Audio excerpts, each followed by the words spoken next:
Aloha and welcome to the Be Positive, Be Spontaneous, Have Fun podcast. I am your host, Laura Reid. Today's guest needs no introduction, but I am going to introduce him anyway. Leading up to taking his current Toastmasters office, our guest anticipated 2019 to be perhaps an unexceptional but productive year, highlighted by travel. He joined his home club, Nutmeg, in Woodbridge, Connecticut in 2006, and is also a member of Park City Toastmasters of Stratford in Stratford, Connecticut. He has held a number of leadership positions with Toastmasters and has attained his distinguished Toastmaster designation. Oh, and did I happen to mention? He's also the president of Toastmasters International. It is my incredible honor to welcome our president, Mr. Richard Peck, who prefers to go by Richard, I learned. So aloha, Richard. Aloha, Laura. How are you today? I'm wonderful. It's fantastic to have you here today. Thank you so much. My pleasure. I wish we could meet in person, but so do I. Why did this thing get in our way? This COVID nonsense get in our way. Why did it? Yeah. Unanticipated challenges. First question I have for you is, I understand you were raised in Connecticut. So as a boy growing up by the Atlantic Ocean, what did you dream of being when you grew up? President of Toastmasters? Oh, no, not even close. I think like many small boys, regardless of where you grow up, you often think about becoming a firefighter or an astronaut or something along those lines, one of those great grandiose things. Fortunately, I did have some experience with the space industry as my family was involved with that.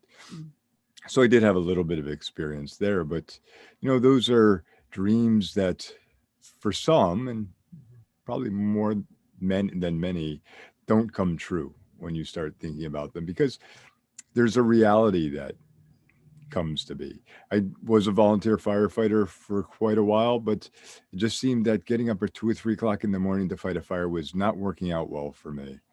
So those dreams kind of went away. And that's maturity, I guess, when you start growing up. You cast off those childish dreams sometimes. That's true. And yet you did become a firefighter then for a short time. For a short period of time. And I was wondering if perhaps you dreamed of being a race car driver or drag race car driver. Drag racer. There you go. That's drag racer. No, I didn't. I had been exposed to the sport when I was young, but never really thought that was going to be something that would ever happen. It was more of a, hey, I'm okay to be a spectator.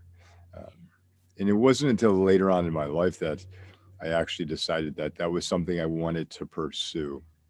I had worked with a number of teams who were in the sport, so I stayed active, but being a car owner and being professionally licensed didn't happen until 2008. Okay. So, well, I know you have many interests. Can you share with us what you love to do for fun and tell us more about drag racing?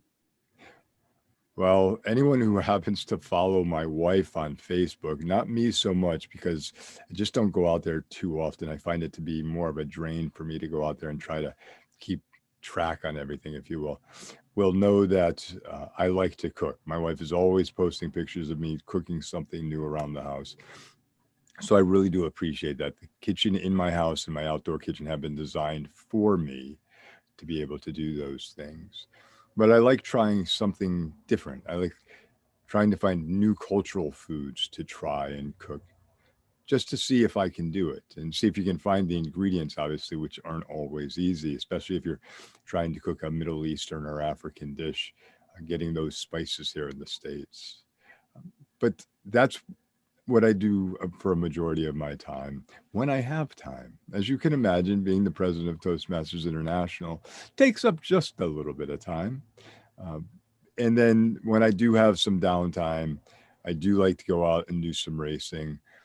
It's always been a tradition for me that after the convention, the international convention, because it's such a stressful time for everyone involved.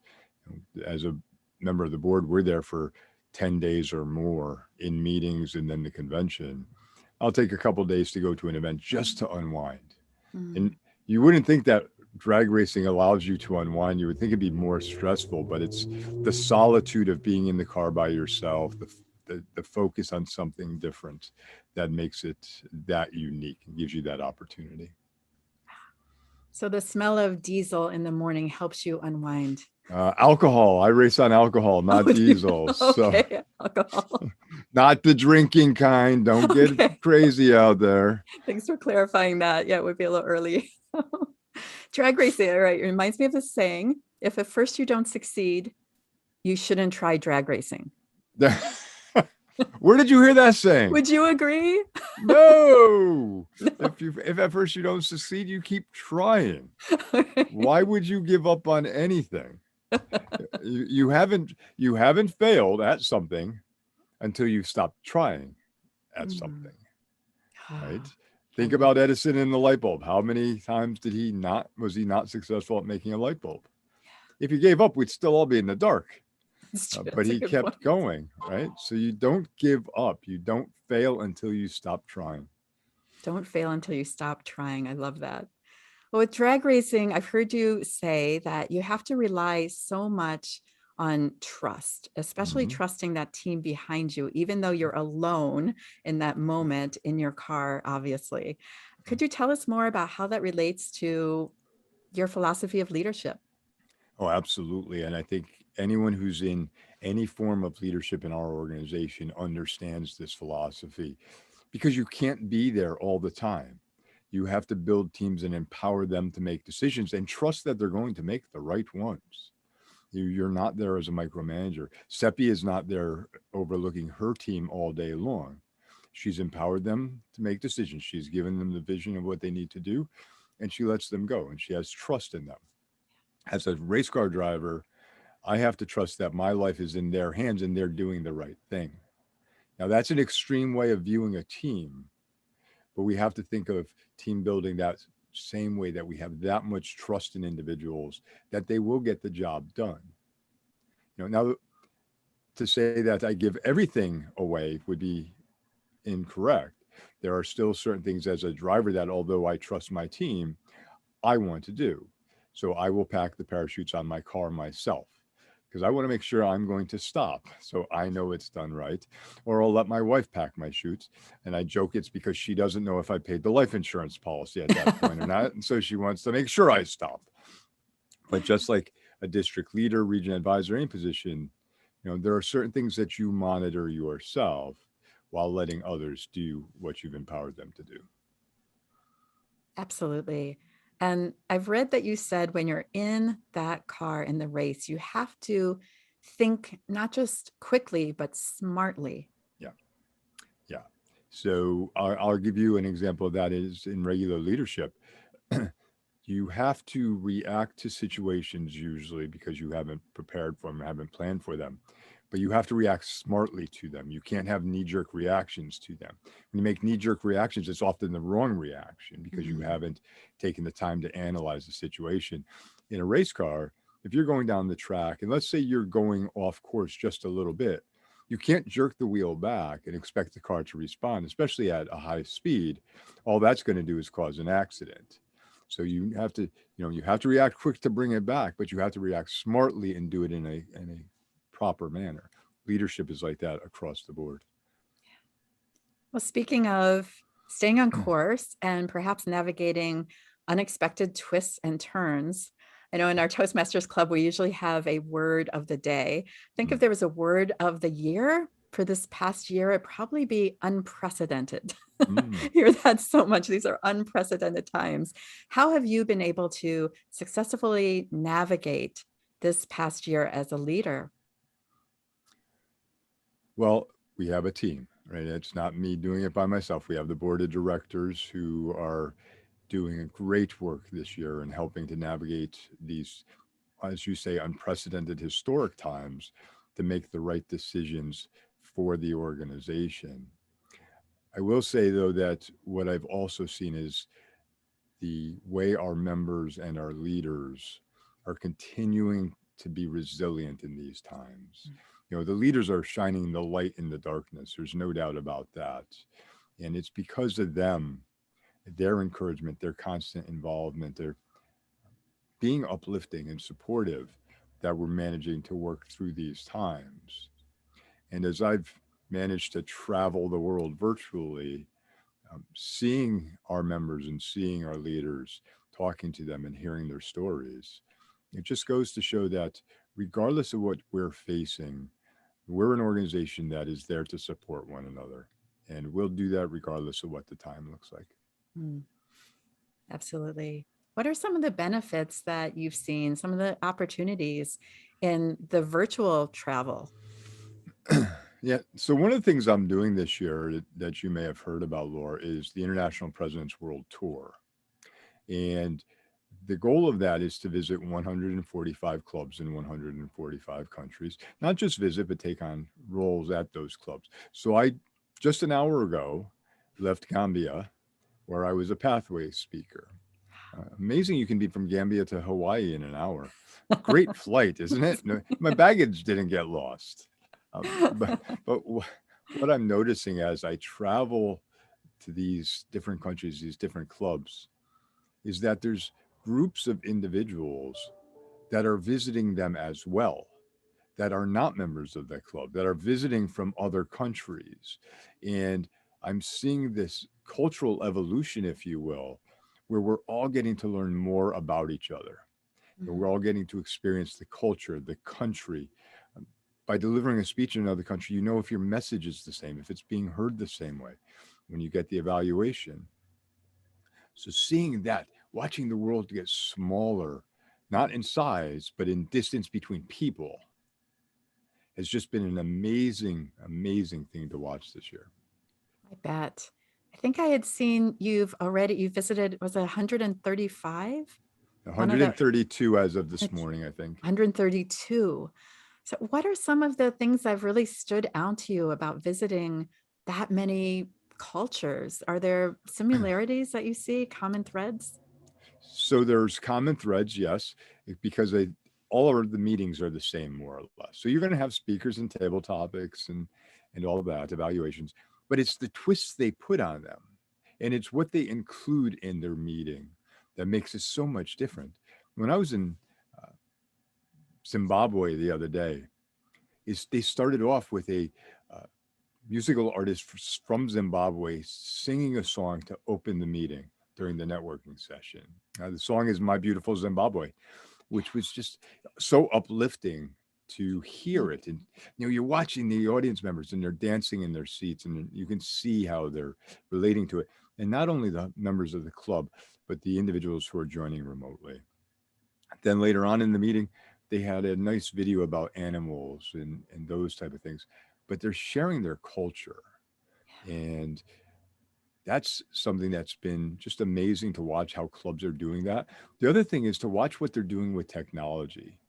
And it seems that table topics right now has been the new frontier for how to try things differently, whether it be a Jeopardy style board or a roulette style wheel with a bunch of names on it.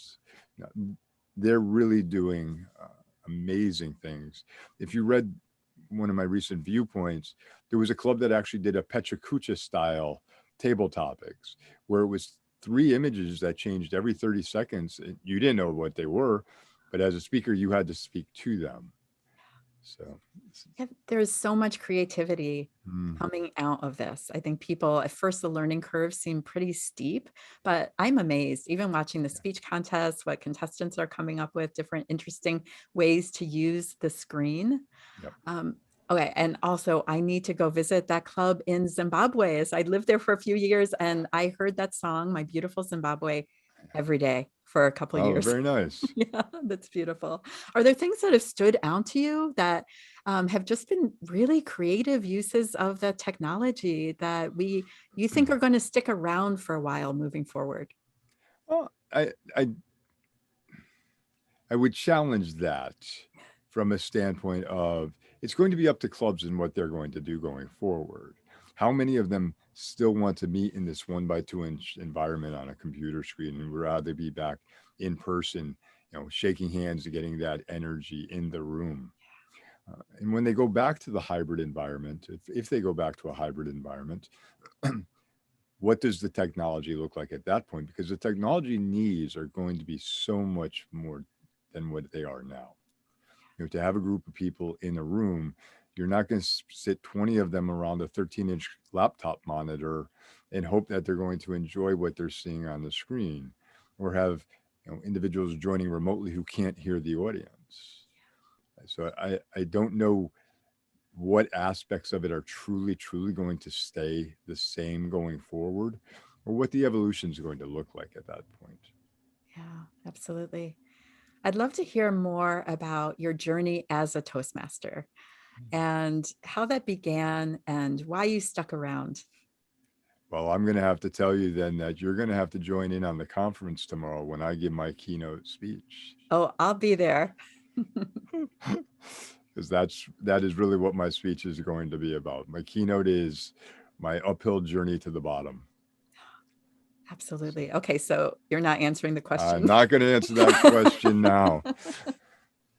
Well, I did read, this is out there already as common knowledge, but this really stood out to me that when you joined Toastmasters, you thought you were joining to be able to be a better speaker, but really you learned you were joining to be a better communicator. Yeah. How do you define that? And how do you define the difference between being a communicator and a good speaker? Yeah. So I think as a speaker, we tend to think of the words and just going through that. It's the statements. When we think about communication, it's how we relate to people, how we say the words, what words we're using. We talk about facial expression, vocal variety, all those things that apply to communication. And I can relate it in another way. I was in Bahrain a few years back and attended an Arabic speech contest where they only spoke Arabic. Now, I don't speak Arabic at all. So you can imagine I didn't understand the language that was being spoken. However, I could watch the body language, I could hear the vocal variety, I could see the facial expressions, and they were communicating to me in that way. Mm-hmm. So it was not the spoken word, but it was the communication. And that's what I think we have to look at when we compare what is speaking to what is communicating. That's really fascinating. Yeah, communication, it's more like an exchange of energy between people, right? Mm-hmm. Rather than you getting up and speaking words at people. It's often said we speak at people, we communicate with people. Yeah, absolutely. Fascinating. Well, you gave a speech, you said this morning, in your pathways. How far along are you in your pathways? Oh, I'm getting ready to finish up my DTM project for my Pathways DTM, and I'm on a third path, I believe. Okay, congratulations. Yeah, thank you. Did you sign up for the free pathway, and which one? Absolutely. Good. Presentation mastery. I'm in that one too. Fantastic. Unique one to try. Nice. That what if we're offering something and we're not taking advantage of it, something's wrong there. Yeah. And I've heard a lot of people express their thanks for the free path because it essentially gave them their path to DTM. Yeah. Because you have to complete 2 paths, and we gave you one of them. I know people are really appreciative of that. That was a wonderful thing to offer to everybody.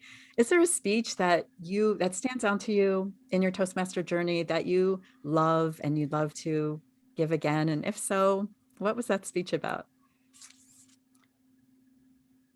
I don't think it was a speech that I loved. Okay. But I think it was a speech that I gave and didn't realize the impact it was going to make from giving it. So generally when I give speeches, I don't like to talk, or in the past haven't liked to talk about the personal side of my life and things that have happened. And a lot of good speakers will bring that personal story because it allows the audience to connect. And I generally don't do that, or haven't done that in the past. And I've tried to change that over the past few years. And I was giving a keynote speech about, own your responsibilities, but don't make excuses for things. And I was speaking about an event that occurred to me in 2009 where I was diagnosed with stage 4 throat cancer. And, how people treated you so differently. Like you were frail and you were fragile and maybe you were even contagious. I don't know. And so I didn't generally tell that story. And I told it at a keynote speech. And I had a guy come up to me from the audience a little bit later who said, "Thank you for sharing that story. It's exactly what I'm going through right now." And that wasn't the impact that I expected it would make, but it was great to hear that somebody gained something from that story, that the fact that I went through it, they learned that they could go through it and there was a way to get support for it. Wow, that's really powerful, that impact. And I think when you share your more vulnerable stories like you did, it gives other people permission to Yeah. do the same and inspires them too. Did you feel differently giving that speech? Like, did you feel more connected to the words you're sharing because it was a personal story? I think that I could have, but I probably still guarded it a little Mhm. bit. And I think we do that. We don't always uh, remove the veil completely because we still want to have a little bit of that piece of us while allowing for a little bit of vulnerability. So I'm not one that's going to put everything out on the table. I'll share enough to where I'm comfortable, which I think is what a lot of people do. Yeah. And it's enough to connect with others. To make people feel and remember perhaps Mm. more as well. Like Maya Angelou said, right? People will forget what you said and what you did, but they'll never forget how you That's made right. them feel. That's right. And do you believe that's kind of the power I behind do believe that stories? is. I do believe that's how it is because people will never tell you generally what you did well for them unless you've never done anything bad for them, right? If the minute you do something wrong, that's what they remember, right? You made me feel like this. I didn't mean to, but you did. And so, yeah, I absolutely believe that that's true. It's as I tell my wife, no matter how many good things you've done, the one bad thing you do erases all of them. So people remember those items, and it's a shame, I think, sometimes, but I think it's important to remember. And I think we are occasionally oblivious to how we make people feel because of our personalities. Um, Growing up on the East Coast, we're more straightforward than a lot of other parts of the United States. And so making sure that we don't come across with that headstrong attitude going straight forward at people who aren't accustomed to that. Even though it's nothing wrong, it's the right thing that you're saying, the right thing you're doing. The way they feel about it is what gives the impact. Absolutely. And I imagine that's a common struggle for a lot of leaders that you do 100 good things and, one mistake and everybody remembers that one mistake. So what's your advice to other leaders and aspiring leaders out there of how to handle those things and not take things so personally, perhaps Yeah, as well? listen, we're not perfect. None of us out there are perfect. You're going to make a misstep in someone's mind. As long as what was done in your mind was done for the right reason, that's different. And when you get to that point where someone's disagreeing because of their belief, you're disagreeing because of your belief, that's when everyone has to come together and start having a conversation about it to figure out why you both see things from two sides, why you can't come to the middle to meet. Uh, it's like the situation we're in right now. Why is it that some people view this as a challenge while others view it as an opportunity? They're two sides to the same coin. Maybe everyone just needs to run around the edge a little bit and see where that commonality is. Absolutely. And I read one of your quotes I really loved is a true leader, it's not about being the center of attention or being in the spotlight, right? It's about being the epicenter of action. Yeah. Could you tell us more about that? Yeah. You know, I don't like being in the spotlight. I really don't. And I think when we're leaders and we have teams, those are the individuals who should be in the spotlight. They're the ones doing the work. We're there to help them get to where they need to go or where we need the project to go. But let's be honest, we're the person removing the roadblocks. We're the person setting the vision. There's a whole group of individuals that are doing the work. I don't need to be the one that says, hey, look at what I did. They're the ones that did it. Give them the credit. I just helped remove the barrier for them. Help remove the barrier for them. I love that. Yeah. Are there times that you find yourself thrust into the spotlight though? And if so, how do you handle that? Do you still get nervous being there? And what kind of tools and techniques do you use to be Yeah. calm? So one of the things I try to do is to change the view of the audience when I'm in that position. So everyone, as you know, refers to me as International President Peck. Right? And you and I had that, and you've heard me say, please just call me Richard. Because guess what happens at the end of the day? The title goes away. The title goes away. I still have to be Richard. You need to remember me when the title's gone. Mm.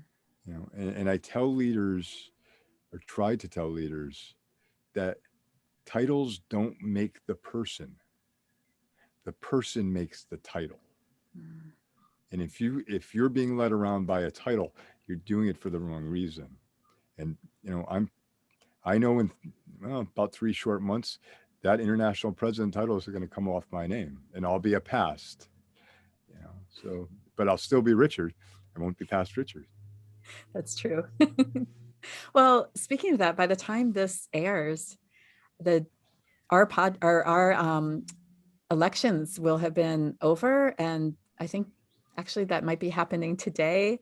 Our new leaders for the next year Mm. will have been uh, elected. What advice do you have for them? Don't go it alone, Mm. especially in these times.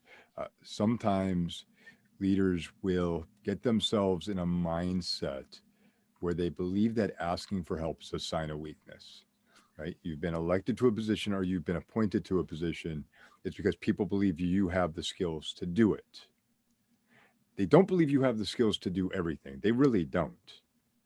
Um, so to me, a leader who asks for help is a wise leader because one, they know the limits of their skills and their knowledge. It means that they have some introspection on who they are. And that's the right way to approach leadership. That is the word lead is in leadership for a reason. Mhm. If nobody's following you, if you're not taking a team somewhere, if you're not taking individuals somewhere, you're really not leading anybody. By the way, you're walking in your own shoes, so you're not leading yourself either. So asking for help, not going alone, especially in this time, even though we're seeing a light at the end of this tunnel, this is the most important time to be asking for help and asking for people to bring you along. Get mentors to help Mm. you as well. Um, and sometimes take a step away from the fray so Mm. that you can make a clear decision. In challenging times, may have a lot of people giving you ideas for what they think is the right way to do something. Sometimes you have to step out of the noise, clear your head, and make a decision. That's in the right interest. That's really powerful advice. Because sometimes the problem is we have too many, if we ask for a lot of people for help, and then we have all these conflicting bits of advice coming in, stepping away from that fray to know what advice to perhaps listen to. Do you have any tips for that? Like knowing Yeah, what is the best advice to listen to? Who's there's right? a great book out there, that I encourage all leaders to read. It's called Lead Yourself First. Mm, I don't have the name of the author off the top of my head. It's downstairs in my other office. lead Um, yourself but first.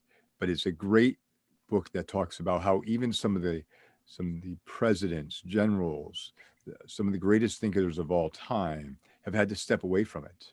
Maybe just take a walk. You've got beautiful beaches in Hawaii. Why not just take a walk on the beach? Get away from everybody. Calm yourself. Put yourself in a different mindset and then approach it differently.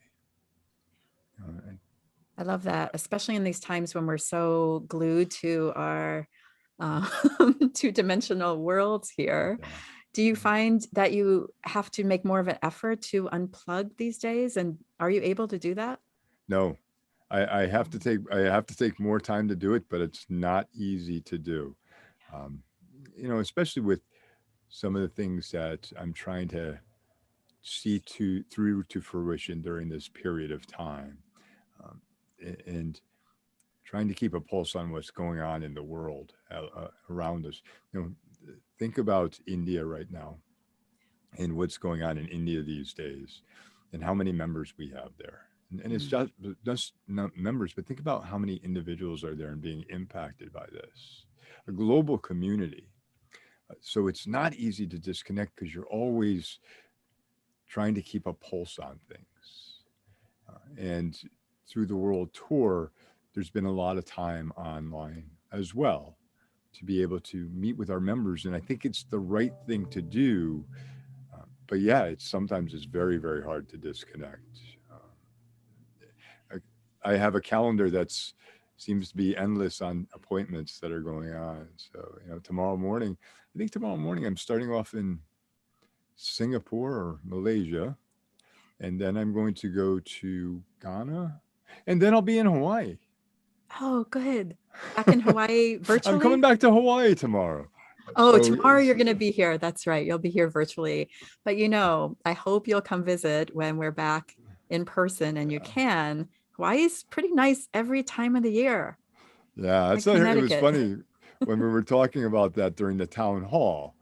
And Seppi had said, "Well, things are going well in Hawaii. The restrictions are starting to loosen up." And I was like, "Well, why couldn't we have loosened them up about 2 weeks ago?" And I could have got on a plane and come over and seen you and met clubs and do all that, but it didn't happen. In the future, I will. Yeah, I absolutely hope that you do that. I wanted to ask a little bit about your wife because you described her as Yeah, your rock. And she I'm is my wondering, rock. what's it like to be a married couple in Toastmasters? Do you argue over who's going to be the timer? No, no, but I will tell you, it's sometimes, excuse me, funny waking up in the morning and seeing an evaluation sheet of paper on the table. What I heard you say last night was this, and what you could have done better was that. And by the way, those weren't ums and ahs that you used in that statement last night. Um, but no, she has been my rock. I couldn't be doing this if it weren't for her. There's just way too much time that it takes to do these roles and to be away from people. So, yeah, no, yeah. She was the one who, when I decided to run for the board initially as international director, stood right behind me and said, absolutely. And she has been on every part of this journey. And I couldn't have done it without her. I really couldn't have done it without her. Mm. Because if you don't have support, from friends, family, significant others, whatever it might be, then you're really going at it alone. And as I mentioned earlier, sometimes you have to ask for help. Sometimes even the international president has to ask for help. And it might not be help from somebody within the organization. It might just be need to be help from a member or a spouse, to decompress. And she'll encourage me to get away, go away, take a walk, take the dogs for a walk, and clear your head and come back and make a decision. Beautiful. Yeah. Yeah, when you mentioned leadership and that the word lead is in it, I was thinking, well, so is ship. And you can't, navigate a ship on your own, especially in rocky waters when things Yep. are rough, right? You need that That's right. crew. And I was thinking about what you said about, clubs struggling in India, some of the other places that you visited virtually. Is there a way as club members that we can help other clubs? And are there volunteer opportunities to do that type of thing? I think I need to know more about what that means. If you want to attend a club meeting and support them, maybe take on roles in their club and help them as they're growing. Yeah, there's always an opportunity to do that, and it's a great opportunity to meet with members around the world. If you go out to the Toastmasters.org website, you can use the find a club feature to find a country that maybe you want to go to. Maybe you want to go back to a club in Zimbabwe. I got a great club if you want to go there that I can put Yep. you in touch with. And look at their website, find out when they meet, and send them a message, send them an email, and say, "Hey, I'd like to attend your meeting. When is it? And can I get a Zoom link to it?" I have never ever known of a club that has refused to let anybody visit. Yeah, it's And so fun to do that.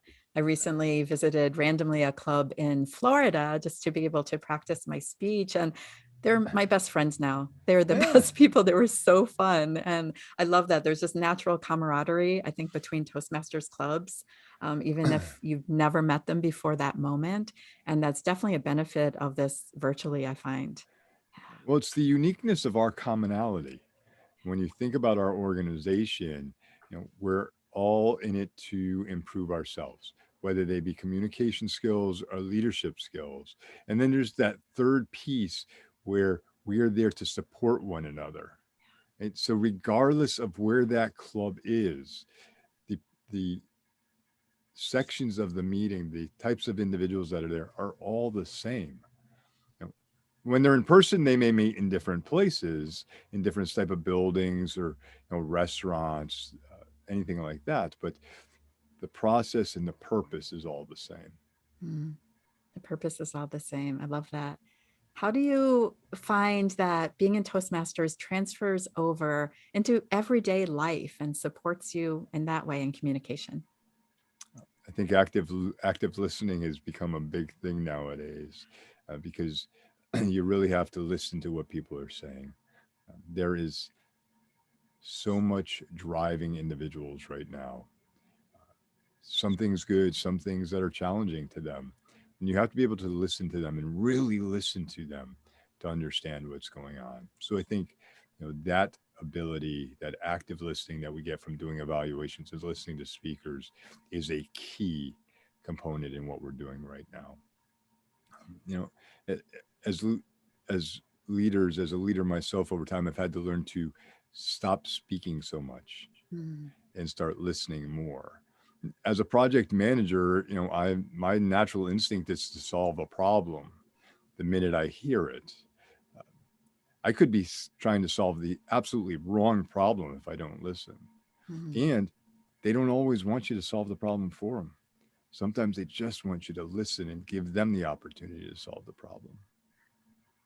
That's a really fascinating answer because when we think of joining Toastmasters, we think we want to be a better speaker or communicator, but really it's being a better listener. I love that. And learning to wait to speak, right? And, or really listen instead of just waiting for your next opportunity Yeah. to say what you want. Right? Yeah, I love that. Who inspires you as a leader? What inspires me as a Or leader? who or what? Who? Yeah. Who? Um, I would say that in our organization, our members are constantly inspiring me to Mm, improve myself as a leader, to encourage young leaders to come up. And I don't mean young necessarily as an age, but as young as an experience. So are they, what is their experience level like? How do we help improve that? How would we encourage them to move forward? Outside of here, outside of Toastmasters, you know, I've seen a lot of people that have gone through a lot worse than what I have in life, and seeing how they can remain so resilient and can stand up strong against it. We're dealing with adversity now, and I've lost friends, I've lost family to this disease, to this virus. Um, but watching people who have still stood strong throughout it, that's an inspiration. That's an inspiration. To have somebody, a good friend of mine, take her husband to the hospital, drop him off at the entrance. By the time she parked the car, he was already in the hospital and she never saw him again. Yet she continued to move on. That's a source of inspiration there. No matter how hard we think we have it, someone is always going to have it just a little bit harder. And when they can stand up to it, we can stand up to it. mm. That's very inspiring, heartbreaking, and powerful, and such a good reminder, too, that none of us is going to be here forever. No. And the impact that we can make, like you did, sharing your more personal story on one, even just one person, to Yep. inspire them, to lend a hand, to encourage them to keep going Laura, is you huge. you made a good statement there, and it's about the impact we make. Yeah. And I think we as individuals make impact. Uh, We also have to realize, though, we are not always going to see the impact that we make. Mm, We watch speakers grow in front of us, so we know the impact we're making there, but we don't always get to see the impact that we're making below the surface. You know, things that they may be feeling and changing about themselves, how they present themselves when they're not in the club environment. Have they developed that self confidence, that self esteem, that below the surface impact that we make? And mm. so we need to realize that we make impact in both sides. It's so true. And we might not ever know, like you Nope. said, the impact we Mm-mm. make really on someone's heart, or a new choice that they made, or changing their mindset about something. Well, think about when you visited that club in Florida that you were just talking Yeah. about, right? You gave a speech, they gave you that opportunity. I'm sure they gave you great feedback, they encouraged you. They may never see you again. And so they won't know the impact that they've made on you, but you will. Yeah, that's really beautiful. Well, at least one of the members actually came to the speech, a contest speech, and he'll be there tomorrow as well. And Excellent. yeah, it's really been, there are just these instant bonds that were made. I believe part of it is when you go and you give a speech at a club, you're speaking from your heart with people, and that is possibly one of the commonalities that you mentioned too between clubs. It's a place where we're vulnerable, and we're sharing with each other, supporting each other, listening to each other, and there's no turning back from that, really, once that connection is made. I use the analogy of a small pebble in a calm pond to Mhm. talk about impact. Because if the pond is perfectly or lake is perfectly flat and you throw a pebble into it, the first thing you see are the ripples on the surface, and they continue to get bigger and bigger. First person giving a speech, their first speech, small ripples, larger ripples, they're commanding the stage. Maybe they're competing at world champion of public speaking. But when that pebble broke the surface, it didn't just stop making a change. Everything below that surface was changed too. Mm. And that's impact to me. That's how we make impact. That's impact. I love that. And sometimes you're scared to toss that stone in, though, Yeah. because everything just looks nice and calm and you want to keep it there. What advice do you have people who are a little resistant to change and tossing that stone or pebble? But it's And you, Pat. It's you tossing the stone and making the impact on the pond. You as a person giving an evaluation, or you as a mentor, you there to encourage, are yeah, the one who's casting the stone and making the impact on the other individual, the pond. yeah, I love that. So you're giving a gift to others, really, with that. Yeah. Yeah, that is impact. Thank you so much for that. What's next on the horizon for you? And what, when you're a past international president? Well, I'm pretty sure that the organization still has some things for me to do for the next coming year. But I want to, if I have the opportunity, to continue this cultural evolution that we're seeing, to continue to bring the members closer together Mhm. and know more about each other and what they're going through, have a better understanding. And I think that's how that's not only how we unite individuals around the world, but that's how we unite the world, Mm. is by having that ability to know more about each other. Doesn't mean we're going to agree all the time. I wouldn't ever expect that.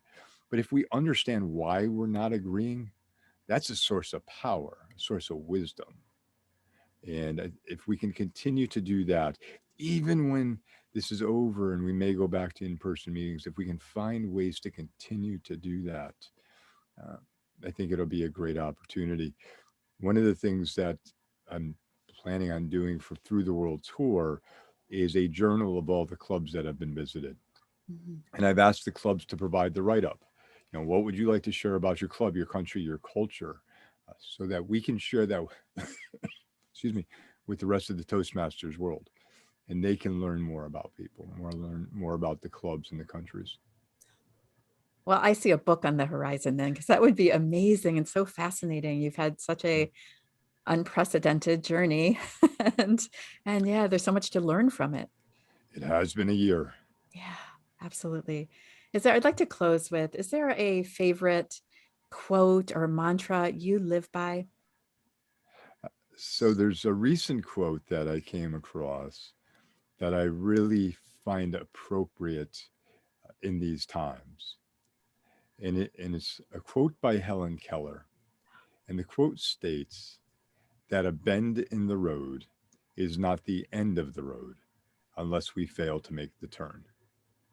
Mm, And right now, there are so many things that keep putting a bend in the road that we need to constantly make the turn. Otherwise, we won't get to our destination. So that has seemed to strike a good chord with me lately as I watch what we're going through. absolutely. And I would never equate Helen Keller with drag racing, but somehow you found a road, road analogy there. Yeah, it happens every once in a while. Every Yeah, once in a while, you fall into one, right? good connection. Thank you so much, Richard, for taking the time to be on our podcast today. I know it's a really busy week. You're going to be back in Hawaii tomorrow, but Back in Hawaii please tomorrow. come visit us in person when you can. We can't wait.